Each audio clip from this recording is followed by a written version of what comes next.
Marami akong napapanood ng mga video tungkol dito. Sinasabi nila na kapag dinownload natin tong app na ito at kapag dito tayo nag-upload ng mga content natin ay magkakaroon daw tayo ng earnings. Which is, it's no. Hindi po ganun. Yung app po ay para sa pag-edit, pag-upload, and for analytic lang po ng mga content natin. So yung mga pinapakita po nilang earnings ay earnings nila mismo na nakukuha or nanggagaling sa mga gift na binibigay sa kanila or yung mga commission po nila. So, ganun po yun. Hindi po nagkaka-earnings dahil sa ina-upload na content doon sa app. Kahit wala po yung app na yon, magkakaroon tayo ng earnings via gifts and commission.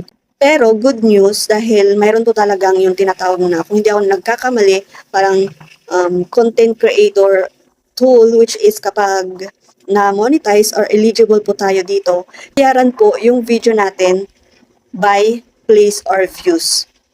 So, ganun po.